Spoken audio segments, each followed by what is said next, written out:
Bonjour, bienvenue à cette première discussion donc, qui va nous permettre de cadrer le sujet du réchauffement climatique et de la transition énergétique. Alors, de quoi parle-t-on? Pourquoi les gaz à effet de serre créent le réchauffement? Quel est leur impact? Ce sont les questions qu'on va aborder dans cette session avec Véronique Andrieux. Vous êtes directrice générale de l'association de protection de la nature WWF. Vous êtes ancienne directrice générale d'Action contre la faim et ancienne directrice régionale de l'ONG Oxfam. Et Jean Jouzel, vous êtes climatologue, ancien vice-président du groupe scientifique du GIEC, le groupe d'experts sur l'évolution du climat mis en place par l'ONU. Et vous êtes membre de l'Académie des sciences. Et donc je suis Laurent Mauriac, je suis rédacteur en chef d'un média qui s'appelle Brief Eco, qui est un média qui explique l'économie en s'appuyant sur l'actualité. Et nous proposons une offre de gratuité qui est réservée aux lycéens et aux enseignants, donc qui vous concerne, comme chaque année, et que vous pouvez trouver sur le site briefeco/enseignants. Alors Jean Jouzel, je vais commencer avec vous en reposant peut-être certaines bases sur ce que sont les gaz à effet de serre. Donc, est-ce que vous pouvez nous dresser un panorama rapide de ces gaz? On parle beaucoup du dioxyde de carbone, mais il y en a d'autres. Et quel est le mécanisme du réchauffement climatique? Comment crée-t-il le réchauffement climatique? Bonjour à tous et à toutes. Bonjour Laurent, bonjour Véronique, bonjour. Répondre à votre question, voilà, aujourd'hui, on a un beau ciel bleu, donc le rayonnement solaire nous arrive sans trop de difficultés. Il y a une partie qui est absorbée dans l'infrarouge, enfin dans l'ultraviolet, heureusement, parce que ça, on aurait quelques problèmes. Mais une fois que ce rayonnement solaire est réfléchi à la surface de la planète, sur le retour, il y a une partie de son énergie qui est absorbée par toute une série de composés qu'on appelle gaz à effet de serre. Ce sont des composés, des molécules gazeuses dans l'atmosphère. De façon assez simpliste, disons, dès que vous avez toute molécule qui a plus de 2 atomes, ça vibre et c'est à effet de serre. Je fais très simple. Alors, donc les molécules qui ne sont pas à effet de serre, c'est bien sûr l'azote, l'oxygène, les gaz rares. Mais par exemple, vous prenez l'ozone, il y a 3 atomes d'oxygène, c'est un gaz à effet de serre. Donc le premier gaz à effet de serre, donc cette propriété d'effet de serre, c'est de piéger une partie du rayonnement solaire. Alors heureusement que les gaz à effet de serre sont là naturellement, c'est un premier point important. C'est grâce à l'effet de serre naturel que nous sommes là. On a une autrement, on aura une température de moins 20 degrés. Donc ils sont là. Donc c'est pas l'effet de serre qui nous inquiète, c'est son augmentation. Alors le premier gaz à effet de serre, c'est la vapeur d'eau. Mais nous n'en modifions pas directement les quantités dans l'atmosphère. Je dis bien directement, nous les modifions indirectement, puisque l'océan se réchauffe, et donc il y a plus d'évaporation, il y a plus de vapeur d'eau dans l'atmosphère qu'il y a 30 ou 40 ans. Mais ce n'est pas direct. Voilà, ceux que nous modifions directement, eh bien, vous avez commencé à les citer. Donc le gaz carbonique, c'est à chaque fois que vous brûlez pétrole, gaz, charbon, combustible fossile, mais aussi du bois. L'intérêt du bois, c'est que quand la végétation se reforme, eh bien, le carbone est de nouveau absorbé quand on fabrique du ciment, par exemple. Donc tout ça, c'est bien documenté. D'autres gaz à effet de serre, le méthane. Donc là, je fais assez simple, c'est à chaque fois que la matière organique se décompose de façon, en l'absence d'oxygène. Voilà, donc c'est le cas d'un tas de fumier, d'une rizière. Voilà, de la panse des ruminants. Donc, on s'est très bien documenté. Puis, protoxyde d'azote, par exemple, eh bien, c'est largement les engrais. 80% de protoxyde d'azote est lié à l'agriculture, par exemple. Donc, quelques chiffres. Et puis, une autre série, je le redis, tous les composés qui ont plus de 3 atomes, bon, tous les composés chlorés, par exemple, chlorofluorocarbone, ainsi de suite. Donc, peut-être quelques chiffres. Alors, peut-être une petite question qui va intéresser la suite du débat. Quand un gaz à effet de serre est émis, est-ce que ça a un impact géographique? C'est-à-dire, est-ce que, par exemple, si on émet un gaz à effet de serre en France, ça va avoir plus d'impact en France que dans les autres zones? Alors, ça dépend de la durée de vie de l'effet de serre, mais la durée de vie des gaz à effet de serre, le gaz carbonique, c'est très long, protoxyde d'azote également, même le méthane, où c'est un peu plus court, une douzaine d'années, ça se répartit largement au niveau de l'atmosphère. Il y a une petite différence, par exemple, qu'on utilise d'ailleurs pour comprendre les mécanismes entre hémisphère nord et hémisphère sud dans le gaz carbonique, mais c'est très léger. Il y a aussi une différence saisonnière parce que quand l'absorption se fait dans l'hémisphère nord, Eh bien, disons, il y a une différence été-hiver. Donc, il y a des différences, mais globalement, ça se répartit très rapidement à l'échelle annuelle, je dirais, au niveau de l'atmosphère. Merci. Je vais me tourner vers Véronique Andrieux. Vous mettez en avant un indicateur d'empreinte biologique, d'empreinte écologique, pardon. Est-ce que vous pouvez nous en dire un mot et comment il incorpore les gaz à effet de serre? Oui, alors bonjour à tous et à toutes. Effectivement, une bonne partie de l'empreinte écologique, c'est l'empreinte carbone dont vient de parler Jean. Mais il y a une empreinte plus large qui va au-delà et qui concerne l'ensemble des ressources naturelles. L'empreinte eau, l'empreinte terre cultivée, prairies, forêts, évidemment, et toutes les questions autour de l'artificialisation des terres. C'est quand on bétonise, en fait, et du coup on prélève sur les milieux naturels, ou encore, bien sûr, la pêche. Donc c'est des exemples, en fait, d'empreintes qui, évidemment, ne sont pas exhaustifs, ne capturent pas tout, mais qui donnent une compréhension, je pense, assez facile à penser, à concevoir pour le grand public sur l'empreinte écologique de l'activité humaine. Et aujourd'hui, si on prend la France, eh bien, on a un jour du dépassement qui arrive de plus en plus tôt, cette année le 5 mai, et qui du coup peut être aussi comprise en termes d'unités de surface. C'est l'équivalent en fait de 2,9 planètes Terre si l'ensemble de la population vivait comme les Français. Donc ça veut dire en fait on identifie la biocapacité. C'est en unité de surface. L'unité qui est choisie, c'est l'hectare global. Donc aujourd'hui, à l'échelle de la planète Terre, nous avons 12 milliards d'hectares globaux disponibles pour l'utilisation des humains. Ça fait autour de 1,6 par habitant. Malheureusement, l'activité humaine actuelle, c'est autour de 21 milliards d'hectares globaux, en ramenant ces 6 dimensions que je viens d'évoquer en équivalent surface. Ça veut dire quelque part qu'on explose en fait les seuils au-delà desquels la Terre est capable de régénérer ses ressources naturelles pour continuer en fait à fonctionner écologiquement de manière saine. Je ne sais pas si c'est assez clair, mais voilà. Donc ça veut dire que depuis 50 ans, on compte, on suit cet indicateur, et d'année en année, en fait, on creuse le déficit écologique que nous accumulons. Et donc ça veut dire qu'on est vraiment en train de se mettre là on est vraiment dans le rouge en termes de potentiellement de scénarios d'habitabilité de certaines zones de la Terre. Et donc c'est une dette parce qu'en fait il y a une accumulation qui se crée, c'est-à-dire que Jean Jouzel, le dioxyde de carbone, il y a une concentration qui augmente d'année en année. Oui. Et on peut très difficilement revenir en arrière, en fait. Non, c'est impossible de revenir en arrière. Le mieux qu'on puisse faire, c'est en limiter l'augmentation. Mais vous avez raison, tout le problème de ces gaz à effet de serre, c'est leur accumulation. Cette accumulation qui fait effectivement qu'il y a un certain décalage entre les émissions, d'une certaine façon, et puis les effets dans notre vie de tous les jours. Pour ce qui concerne l'atmosphère, c'est de quelques décennies. On le sent bien. On parle, nous, les scientifiques, nous parlons de ces émissions de gaz à effet de serre depuis 30 ans. Personne n'écoute.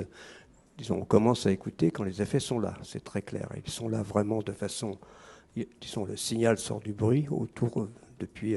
ça a pris quelques décennies. C'est beaucoup plus long, par exemple, pour l'élévation du niveau de la mer. Ça dépend du phénomène qu'on regarde. Il y a une inertie. Donc ça, c'est important, ce problème d'accumulation. Voilà, simplement dire que nous avons augmenté en gros de façon très simple le chauffage d'un peu de l'ordre de 1% par nos activités. Alors vous dites personne n'écoute et c'est seulement quand les effets sont visibles que la prise de conscience a lieu. Comment vous avez, vécu la montée des préoccupations en tant que membre du GIEC pendant 20 ans? Et est-ce que là, vous avez vraiment l'impression qu'on est dans un point de bascule par rapport à cette prise de conscience? Oui, j'ai été assez rude parce que c'est un peu faux. Le premier rapport du GIEC, c'est en 90. En 92, il y a la Convention climat, 2 ans après, donc c'est assez rapide, qui se réunit chaque année. 95, la première réunion est à Berlin. Et il y a 3 accords. Le premier, c'est dès en 97, Kyoto. Et Kyoto était relativement bien dimensionné. Alors la raison de l'échec de Kyoto, donc, et s'appuyant sur le deuxième rapport du GIEC, c'est très clair dans ce cas-là. Il y a vraiment une interaction entre le GIEC et la Convention climat. Moi-même, j'ai participé à toutes les COP depuis 20 ans, donc disons Kyoto, l'échec, bien sûr, c'est le retrait des États-Unis. Hein. Al Gore signe Kyoto, mais George Bush ne le ratifie pas. C'est un des points très importants. Il y a un phénomène, malheureusement, d'entraînement vers, disons, des États-Unis. Et puis, personne n'avait vraiment imaginé l'émergence de la Chine. Hein. Dans les années 2000, pratiquement, les émissions de la Chine ont triplé. Donc entre 2000 et 2012, et la Chine est passée comme premier émetteur en 2006 devant les États-Unis. Et donc ça, personne n'anticipait vraiment. Donc Kyoto est un échec, Copenhague en 2009, c'est un échec également. Donc Kyoto, c'était la période 2008-2012. Copenhague, donc c'est sûr, on espérait un accord ambitieux sur la deuxième phase, 2013-2020. Pas d'ambition du tout, puisqu'il n'y a que l'Europe et quelques autres pays qui sont impliqués de façon, disons, avec des objectifs chiffrés. C'est un véritable échec. D'ailleurs, depuis 30 ans, notre communauté, nous disons que pour limiter le réchauffement climatique, pour stabiliser l'effet de serre, il faut diminuer les émissions. C'est une évidence, c'est simplement du bon sens. Hein. Et donc, elles n'ont pas arrêté d'augmenter. Moi, j'ai commencé en 70, il y avait 27 milliards de tonnes d'équivalent CO2, il y en a 60 maintenant. Il faut bien comprendre que malgré, c'est bien pour ça que je dis, bien sûr, disons, du point de vue international, on pourra revenir sur l'accord de Paris, il y a une écoute dans les textes du message du GIEC. On ne fait pas de recommandations, mais le diagnostic du GIEC, il n'y en a pas dans la réalité, puisque, disons que le diagnostic du GIEC par rapport à la limitation du réchauffement climatique, c'est qu'on doit diminuer, et en fait très rapidement, les émissions de gaz à effet de serre. La réalité, c'est qu'elles n'arrêtent pas d'augmenter, sauf quelques accidents. Y compris depuis l'accord de Paris. Oui, elles ont augmenté depuis l'accord de Paris. Elles vont continuer à augmenter très probablement d'ici au moins jusqu'en 2030. On envisage même, en tenant compte des engagements de l'accord de Paris, entre plus 10 et plus 15% par rapport à 2015 en 2030. Et ça sera 2 fois trop en 2030 par rapport à ce qu'il faudrait pour avoir des chances de rester sur une trajectoire qui limite le réchauffement à 1,5 degré, ce qui serait absolument nécessaire si on veut tout simplement que les jeunes d'aujourd'hui puissent s'adapter au réchauffement climatique dans la seconde partie de ce siècle, disons sans trop de casse. Véronique Andrieux, je vous pose la même question, peut-être en l'élargissant à la biodiversité, parce que c'est un des thèmes sur lesquels vous mettez beaucoup l'accent. Oui, clairement, on a un indicateur en fait qu'on regarde tout le temps, qui est le PIB pour mesurer l'activité économique, mais qui malheureusement comporte un point aveugle énorme, qui est le coût. Du coup, le coût en termes d'empreinte écologique. Hein. Donc nous, déjà, ce qu'on demande, c'est, par exemple, le jour du dépassement, qui capture les limites planétaires, que quelque part on intègre cette compréhension de l'empreinte écologique par habitant comme un indicateur complémentaire au PIB et à l'activité économique. Autrement, on avance avec une partie de l'équation extraordinairement importante dont dépend la survie de l'humanité comme point aveugle. C'est-à-dire que par exemple un indicateur comme les émissions par habitant de gaz à effet de serre, qui est un indicateur qu'on voit de plus en plus fréquemment, il est insuffisant selon vous ? L'empreinte écologique, 60% c'est l'empreinte carbone, mais le reste, 30% c'est l'empreinte terre par exemple. Donc il faut vraiment comprendre que c'est beaucoup plus important. Les ressources naturelles sont d'ailleurs le parent pauvre en fait de l'agenda environnemental, et c'est bien là où rentre la question de la biodiversité que vous évoquez. Nous, WWF, tous les 2 ans, on publie le rapport Planète Vivante, qui est un indicateur parmi d'autres pour suivre en fait l'abondance des populations de vertébrés sauvages dans le monde. Le déclin, c'est de 2/3 en 50 ans. C'est ça la situation. Les autres, qui est cohérent avec bien sûr toutes les recherches de l'IPBES, qui est donc l'équivalent du GIEC pour la biodiversité, qui suit tout ce qui est biodiversité et services écosystémiques. Et bien sûr avec les indicateurs de l'UICN et d'autres corps scientifiques. Mais du coup, ce que ça veut dire, c'est que en fait, on n'agit pas sur les causes structurelles de perte de biodiversité et de perte du vivant. Et donc, en fait, on scie la branche dont notre survie dépend. On voit des effets du dérèglement climatique. On l'a vu cet été de manière extrêmement dure, avec des souffrances très profonde chez nous, mais c'est je veux dire, cette raréfaction de la ressource eau, cette réduction en fait des rendements agricoles, par exemple, là on parle d'insécurité alimentaire, de stress hydrique, c'est extrêmement matériel, je veux dire, c'est vraiment nos modèles qui sont vraiment en jeu. Est-ce que cette perte de biodiversité, elle n'est pas causée au moins en grande partie par les émissions de gaz à effet de serre ? C'est-à-dire, est-ce qu'il ne faut pas agir à la source du problème, qui sont les émissions de gaz à effet de serre? Alors la perte de biodiversité a 5 causes majeures. La principale cause, c'est la conversion des terres, la conversion des écosystèmes, essentiellement pour un modèle d'agriculture intensive industrielle, qui vise à une commoditisation, c'est-à-dire aujourd'hui à peu près 70% de ce qu'on produit, c'est autour de 9 commodités ou matières premières agricoles. Donc il y a vraiment une monoculture et un système très orienté à l'exportation et au commerce, au traité de commerce. Donc nous ce qu'on dit, c'est qu'il faut agir sur la cause structurelle et stopper la conversion des terres, stopper la déforestation. C'est évidemment les forêts jouent un rôle de puits carbone essentiel, et donc dans les deux sens, le lien biodiversité et dérèglement climatique, il y a une flèche dans les deux sens. Les deux sont deux limites planétaires. Il y en a d'autres comme l'ozone, les azotes, phosphore, l'eau, etc. Mais c'est très important, je pense, de comprendre qu'en fait la fabrique du vivant, ce tissu en fait d'interdépendance, c'est vraiment le socle sur lequel nos activités humaines reposent. Et je ne parle pas des activités économiques uniquement. Le World Economic Forum à Davos a chiffré à plus de 50% du PIB qui serait fortement ou modérément affecté par la perte de biodiversité. C'est quand même 80% des objectifs de développement durable. Les ODD ne pourront pas se tenir avec ce rythme de perte du vivant. On a vu une zoonose, la pandémie Covid.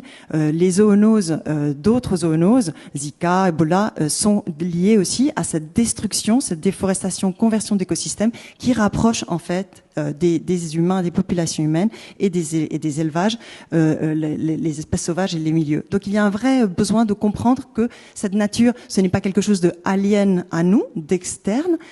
Nous en sommes totalement dépendants, et donc je pense que c'est une question de repenser de manière assez radicale les modes de production et de consommation pour les revoir à fond, et le modèle agricole en est un. Il faut absolument réduire la production et la consommation de protéines animales et de passer vers plus de protéines végétales, réduire, comme je l'ai dit, la conversion des terres et la déforestation, et accélérer dans l'agroécologie avec du coup moins de pesticides, moins d'engrais azotés et plus de surface en bio. Ça c'est vraiment ça fait partie des solutions, et plus globalement de revoir le logiciel en fait sur comment nous en tant qu'espèce parmi d'autres on repense notre relation et notre interdépendance au reste du vivant. D'accord. Alors justement, je vais demander à Jean Jouzel les solutions qui, selon lui, sont les plus urgentes. D'après ce que vous disiez avec l'échec du protocole de Kyoto, on imagine que maintenant il faut une action, enfin à chaque année qui passe où les émissions continuent d'augmenter, il faut une action de plus en plus radicale pour les réduire. Donc, bien sûr. Et pour remédier à la situation. Donc si on devait hiérarchiser, parce qu'il y a de nombreuses causes dans les activités humaines au réchauffement climatique, quels seraient selon vous les leviers les plus efficaces? Donc vous parliez par exemple de l'élevage, qui est selon vous une activité, c'est les chiffres qui le disent, une activité qui est fortement émettrice.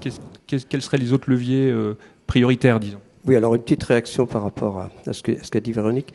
Elle a parlé de 5 causes de perte de biodiversité. Donc la troisième, c'est quand même le réchauffement climatique d'ores et déjà. Et si nous ne maîtrisons pas le réchauffement climatique, à la fin de ce siècle, eh bien, pour la moitié des espèces, faune ou flore, la moitié des espèces auraient une capacité de déplacement inférieure à la vitesse de déplacement des zones climatiques. Donc ces espèces ne pourraient pas s'adapter, en tout cas pas de façon naturelle.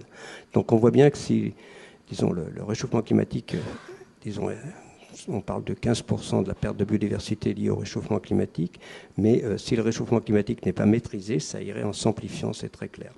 Donc, grosso modo, c'est quand même, agriculture, alimentation. Alors, l'agriculture, c'est plutôt 13% des émissions, agriculture forêt à peu près 20%. Si on parle maintenant plutôt agriculture, alimentation, si on tient compte du transport, des transformations, on peut arriver jusqu'à 30%. Donc les chiffres sont très fluctuants. Il faut bien regarder à chaque fois à quoi vous attribuez les émissions, si c'est la seule agriculture ou l'alimentation, parce que c'est ça qui est important. Donc voilà, mais globalement quand même, Voilà, ce sont quand même disons, le CO2, c'est près de 80% des émissions, dont 80% aussi. Donc, les 2 tiers des émissions sont les combustibles fossiles. Bon, je vais donner les chiffres, 38 milliards de tonnes de CO2 en 2021, 5 à 6 milliards de déforestation, 2 milliards de fabrication du ciment, et puis à peu près une douzaine de milliards liés aux autres gaz à effet de serre en équivalent CO2. Ça donne bien une idée des émissions. Alors sur quoi il faut agir ? Il faut agir sur tout. Alors ça va être quand même, disons quand on regarde le programme de ces 2 journées, donc bien sûr il y aura beaucoup, ça va justement, c'est ce qui va être largement évoqué. Que faut-il faire ? Alors je vais d'abord dire que faut-il faire en termes global. Alors là on en arrive au 3e accord, l'accord de Paris, avec 2 différences fondamentales. La première différence, c'est que, on voit que Kyoto et Copenhague ne marchent pas. Disons, les pays développés essayent de fixer des objectifs. Les Nations Unies essayent de fixer des objectifs de diminution des émissions dans les pays développés, ça ne marche pas.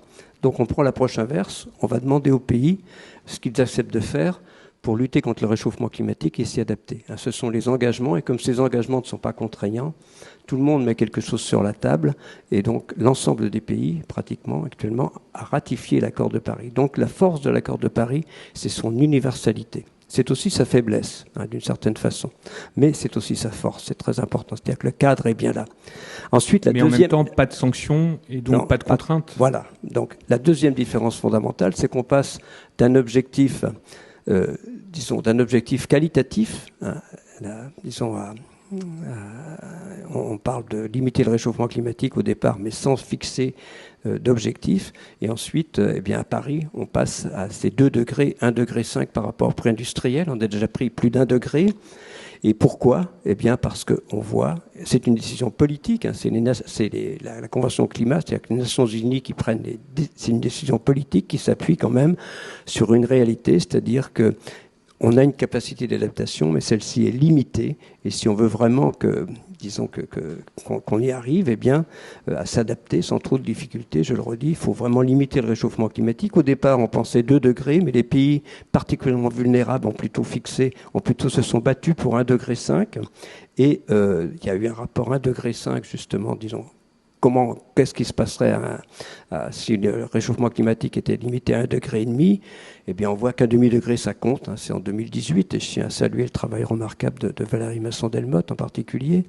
Donc, le diagnostic est clair, c'est 1,5 degré, et ça a été écouté, puisqu'à Glasgow, dans le pacte de Glasgow, donc à la dernière conférence climat, on parle bien maintenant d'1,5 degré. Alors, quelle est la différence ? Est-ce que vous pouvez nous donner des exemples de ce que ça crée comme différence entre 1,5 degré et 2 degrés ? Alors en termes de conséquences et en termes d'objectifs. En termes de conséquences, par exemple, la productivité agricole, elle diminue entre 1,5 degré et 2 degrés. La productivité halieutique également, qui est importante pour certains pays. Prenons les récifs coralliens, si on parle de biodiversité, par exemple, est beaucoup plus affecté avec des points de non-retour pour certaines espèces. Par exemple, les récifs coralliens seraient pratiquement tous affectés. Alors, je ne dis pas qu'il n'y a pas de capacité d'adaptation, mais ils seraient tous affectés à 2 degrés, à 1,5 degré. Il y aurait probablement les 3/4 qui seraient affectés. Il y en a déjà pas mal qui le sont. Donc, c'est vrai aussi pour l'élévation du niveau de la mer. À la fin du siècle, il y aurait 10 millions de moins d'habitants affectés à 1,5 degré, à 2 degrés. Donc, il y a vraiment des différences qui font dire de façon claire, 1/2 degré, ça compte. Alors, ça compte aussi, bien sûr, sur l'objectif. Là aussi, c'est du bon sens. Pour stabiliser le climat, il faut stabiliser l'effet de serre. Bien sûr, plus on va être ambitieux dans l'objectif de stabilisation en termes de température, plus il va falloir atteindre cette neutralité carbone rapidement. En gros, 2 degrés serait compatible avec une neutralité carbone. Enfin, c'est une condition nécessaire, pas suffisante, c'est important, vers 2070-2080. Donc avec une réduction progressive d'ici là qui commencerait dès aujourd'hui, en fait. Mais 1,5 degré, c'est vraiment neutralité carbone en 2050. Alors, dans les textes, c'est quand même pas mal, puisque cette neutralité carbone en 2050, dans les textes, a été adoptée par plus de 120 pays actuellement. D'une façon ou d'une autre. C'est le cas de notre pays, dans la loi, c'est le cas de l'Europe, des États-Unis, la Chine en 2060. Le problème, c'est le fossé énorme qu'il y a entre les textes, les objectifs affichés et la réalité. Alors justement, Véronique Andrieux, donc il y a les États, les pouvoirs publics, il y a aussi les entreprises, il y a les particuliers. Vous, dans votre action, vous mettez l'accent sur quoi, en fait? Sur la responsabilité quand même des États avant tout. Jean Jouzel disait, enfin voilà, c'est des objectifs, donc c'est... Oui, alors pour nous, c'est tous ces acteurs qui vont devoir faire un effort massif, parce que déjà, je pense que c'est important de comprendre l'effort collectif énorme à atteindre. En juin, la Première ministre a annoncé donc que l'objectif pour la France, l'objectif intermédiaire à 2030 serait une réduction de moins 50% et non plus moins 40% de réduction des gaz à effet de serre comme objectif intermédiaire avant l'objectif de décarbonation et neutralité carbone en 2050. Aujourd'hui, d'après l'ADEME, on a fait 20% de chemin. Un scénario tendanciel voudrait dire moins 34% à 2030, ce qui veut dire qu'il y a quand même un delta de 16 points à trouver. Donc la marche, elle est vraiment énorme. Ce qu'il faut comprendre aujourd'hui, c'est que systémiquement, il y a un problème d'incohérence des politiques publiques. Aujourd'hui, la France ne tient pas ses objectifs en termes d'énergie renouvelable. Aujourd'hui, la France et 14 autres États membres de l'Union européenne subventionnent davantage les énergies fossiles que les énergies renouvelables. Ce que je veux dire, c'est que les signaux qui sont envoyés, les politiques publiques, les réglementations, les questions en termes de subventions, aussi de bonus-malus ou de taxes, ne sont pas alignés avec le cap et l'objectif qu'on s'est donné. Et donc, c'est un peu un catch-22, quoi. Enfin, faut vraiment agir sur ça. Donc nous, par exemple, effectivement, au niveau de l'État, là, on va avoir un premier PLF, un premier projet de loi des finances du quinquennat. Il y a une méthodologie de budget vert qui a été instaurée depuis 2 ans. On veut vraiment voir, malheureusement, une bonne partie, aujourd'hui, on n'a pas de visibilité sur quel est son impact. On veut vraiment voir quelle est la trajectoire de réduction pour arriver à une élimination de ces subventions dommageables pour le climat et des subventions dommageables pour la biodiversité, bien sûr aussi. Donc il y a une incohérence des politiques publiques. On l'a vu aussi avec la réforme du marché carbone au niveau européen, qui maintient en fait des quotas gratuits pour l'industrie jusqu'en 2036.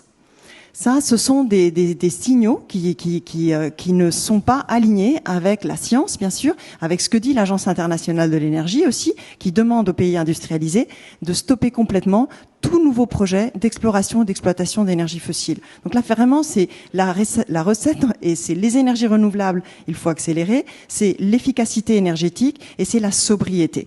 Alors justement, la sobriété, peut-être d'un mot pour conclure. Si vous aviez un conseil à nous donner, alors à l'échelle individuelle, sur les comportements que nous, on peut adopter, ce serait lequel pour vous ? Alors, en termes de biodiversité, le premier geste, c'est de réduire la consommation de protéines animales. Ça, c'est la première chose, et de transitionner vers des protéines végétales. Jean Jouzel. Oui, donc moi, je vais m'appuyer sur certaines recommandations de la Convention citoyenne pour le climat. Il y en a plus sur les aspects transport, par exemple. Je suis extrêmement surpris que... c'était une recommandation des citoyens, la limitation de vitesse sur autoroute à 110 km/h. Je suis extrêmement surpris que personne ne le recommande. Je ne dis pas le forcer, mais vraiment, c'est quand même incroyable. Ce serait des diminutions de 10% des émissions, en tout cas sur cette partie des transports. Le deuxième point, les véhicules lourds, par exemple, ça a été aussi mis en avant par bien sûr la Convention citoyenne, c'est dans la loi, mais la surtaxe dans la loi est au-dessus d'une tonne 8 et les citoyens proposaient au-dessus d'une tonne 2. Dans un cas, c'est 2% des véhicules lourds, dans l'autre cas, 25%. Donc on voit bien, il y a, disons, sur ce transport, si on ne va pas vers un transport plus doux, plus fluide, je l'espère, je crois qu'on n'arrivera pas. C'est en tout cas une recommandation sur ce point qui s'appuie vraiment sur la Convention citoyenne. Merci à tous les deux, c'était passionnant et donc... on laisse Merci la place pour la prochaine table ronde. Merci beaucoup, Laurent. Merci.